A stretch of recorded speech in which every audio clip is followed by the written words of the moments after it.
What's up everybody, I'm Matt. And I'm Beth. And today we're going to be reviewing the interior in the 2024 Hyundai Kona.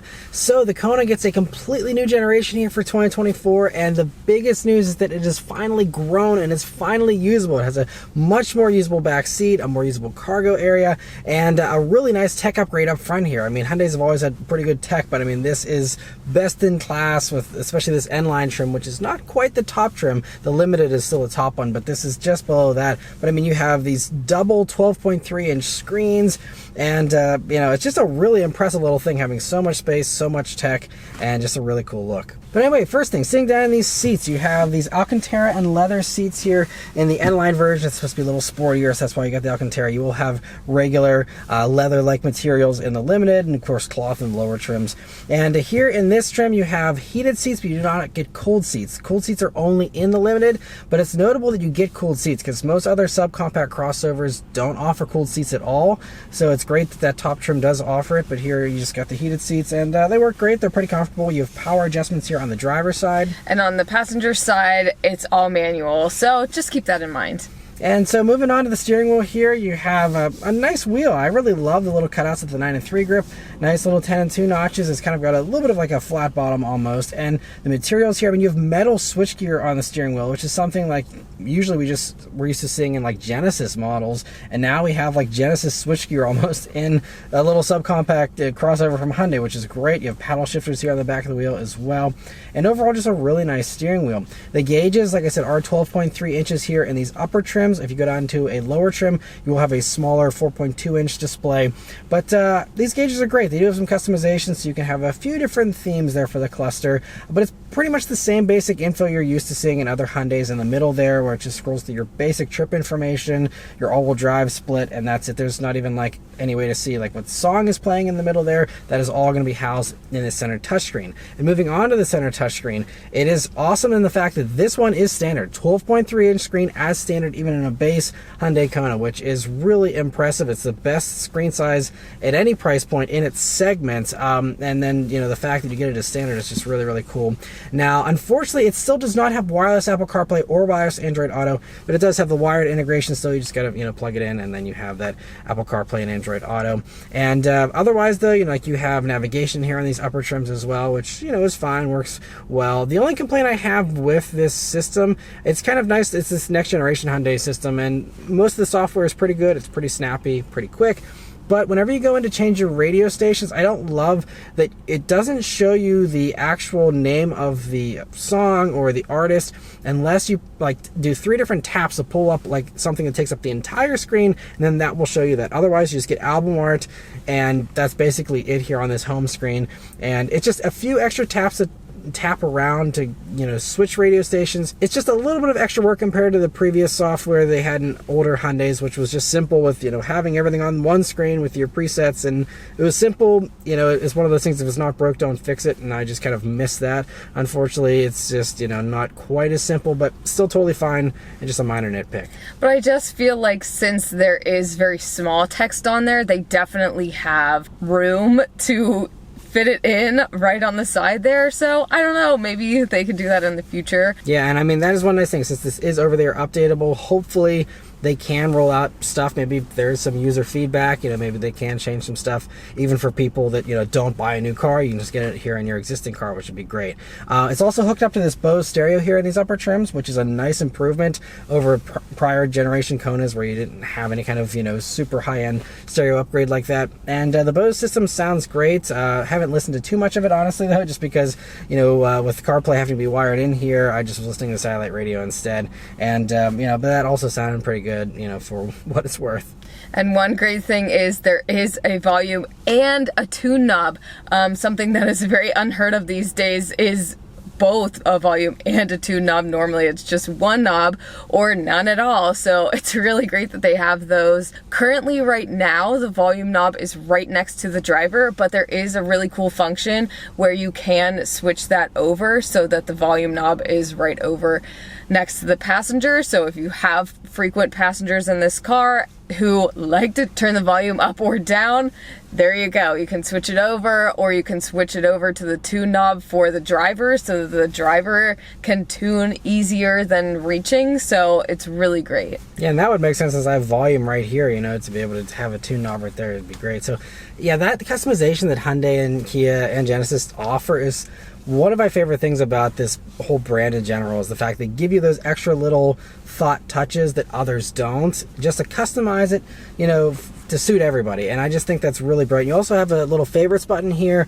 so you can program that for a variety of different things. You can jump straight into CarPlay with that button, or you know, whatever your most frequently used thing that doesn't have a button already, you can put it into that star button there. And again, just realizing that not everyone's going to do things the same way, and there isn't just one right way to do things. You know, letting people custom tailor this vehicle is great, and just something you don't see with a lot of the competitors. So I love that. Then below that, you just have your basic climate controls. I love you still have physical controls for that, with many others again trying to ditch that stuff too. I love we still have physical HVAC controls. Storage space is also fantastic for a vehicle this small, especially. I mean, it is basically an unheard of amount of space. So first off, in the doors, you have a huge pocket here with a bottle holder. In the middle here, they got rid of the shifter and put it on the steering column, which is great, and works really well that way too. But it opens up this whole middle area, so you have a wireless phone charger here, along with 2 USB-C jacks, and then you have this huge bin, and you have the 2 cup holders there, but you can even slide those out of the way to make it even bigger. You have even this little back part here as a removable little divider wall, and you can have this whole center armrest thing just being a giant pass-through that's like, you know, 2 feet long or something. It's just really impressive just how much space you have there. And this center armrest is nice and softly padded and has its own little like coin tray thing up here. But I mean, I don't think you're going to get even close to this much space in anything else this competes with. And as a bonus, the passenger does have a nice little cubby right here in the dashboard. Really cool. It also surprisingly fits my iPhone 15 Pro. This is just the regular size. It's not the Plus, but it does, like, I can literally throw it in there and it's not going to fall out in any way. Pretty cool. So that's a sizing reference for you. But I think it's very interesting. I'll also give props to this entire car for having 0 piano black plastic. This entire interior is black except for this nice little end line red here. But I think it's very nice that they do this frosted kind of matte black color instead of something that you know is going to get easily scratched and smudgy from fingerprints with a piano black plastic. So I think that it's really good. I would like to see some more exciting styling, but this is simple in and of itself, and so the simple clean materials in this car are just really great because some people just don't care. So I think that this is really nice and it looks nice. Yeah, and especially, you know, with how much tech you get for 34 grand and how much space you get, I think materials are, you know, totally fine in my book too. Although I think like the Mazda CX-30, that, you know, it's one of the more plush ones with more, you know, fake leather and padding and stuff, but I think this is just, oh yeah, I love the interior as well. But moving on to the back seat here, that's honestly my favorite part about these new Konas, is the fact that you have usable rear legroom. The last Kona I could barely even fit in the back. Now it's actually best in class rear legroom. And not only is that partially because they extended the wheelbase, and so now you have 3 extra inches of rear legroom, but part of that is also that they made these front seats 30% thinner to carve out just a little bit of extra space there for your knees. And that's the kind of out of the box thinking, just to maximize things as best as possible.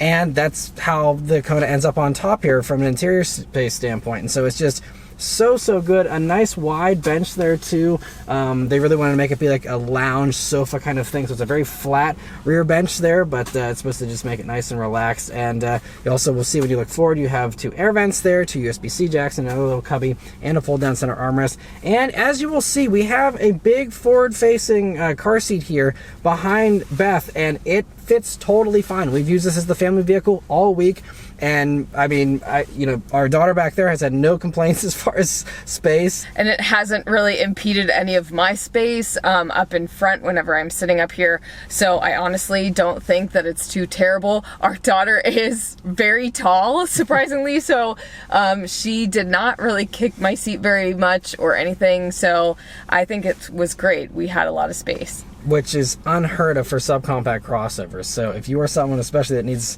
a lot of space there in the back, this is going to be your best pick, honestly, just for that alone.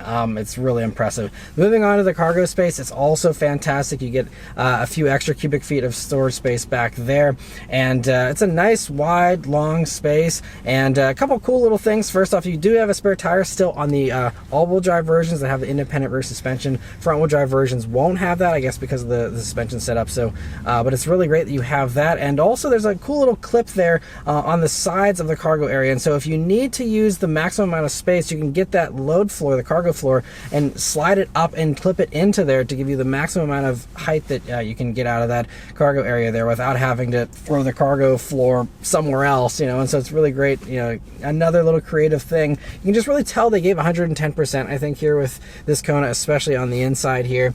And so I think it just pays off and just really, really well. And I think it just is one of the best interiors in this segment currently. And at its as tested price of around $34,000 for this one, it's certainly not the cheapest out there, but it's very competitive with all the others price-wise. And again, to have best-in-class tech, best-in-class space, you know, have Bose Stereo and all the stuff that you get here, the amount of cargo space, I mean, it's just, they really knocked it out of the park, I think, for the new Kona interiors here. So anyway, that's all of our thoughts here on the Kona interior. Let us know your thoughts on it in the comments below. Huge thanks to Hyundai for providing us here with this Kona to review for you guys. Be sure to go watch my week with video if you want to hear what it's like to drive one of these for a week, as well as the full overview video. Whenever these first launched a few months ago, I go into all the mechanical details and all the behind the scenes stuff on how this car came to be and what it's like to drive and all that.